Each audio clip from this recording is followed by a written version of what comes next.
Demo செஷனுக்குள்ளே போகலாம். இப்போ start button press பண்ணுறேன். MySQL ஒர்க் பெஞ்ச் இருக்கு, ஜஸ்ட் கிளிக் பண்ணிக்கலாம். ஸோ நம்மளுடைய லோக்கல் இன்ஸ்டன்ஸ் ஜஸ்ட் கிளிக் பண்ணிக்கலாம். ஸோ இதில் பார்த்தீங்கன்னா நம்மளுடைய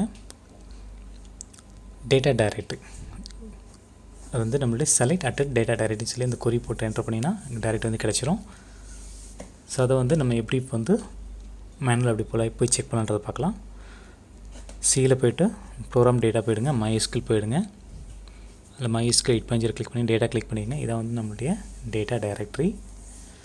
ஸோ அதில் பார்த்தீங்கன்னா my.ini ஃபைல் இருக்கும். அதே மாதிரி டேட்டா பார்த்தீங்கன்னா நம்ம டேட்டாபேஸில் அதில் தான் இருக்கும்.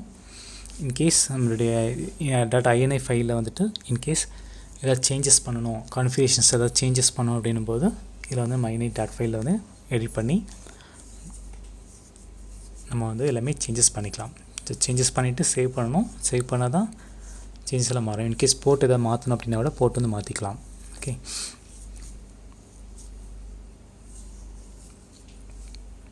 ஸோ அந்த டேட்டா ஃபோல்டர் இருக்குல்ல, அந்த டேட்டா ஃபோல்டரில் இப்போ நான் இன்கேஸ் நம்ம டேட்டாபேஸ் க்ரியேட் பண்ணியிருந்தோம் அப்படின்னா டேட்டாபேஸ் எல்லாமே அதில் தான் இருக்கும். ஃபார் எக்ஸாம்பிள் TestDB அப்படின்னு நம்ம க்ரியேட் பண்ணியிருந்தோம் டேட்டாபேஸ்.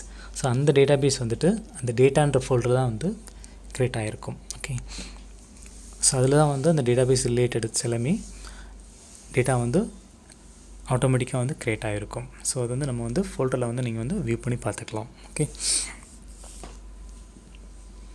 இதில் வந்து ஏதாவது சேஞ்சஸ் பண்ணால் கூட நீங்கள் சேஞ்சஸ் பண்ணிக்கலாம். ஒரு வாட்டி நீங்கள் ரீட் பண்ணுங்கள். ஓகே, இவ்வளோ தான் சிம்பிள். தேங்க்ஸ் ஃபார் வாட்சிங்.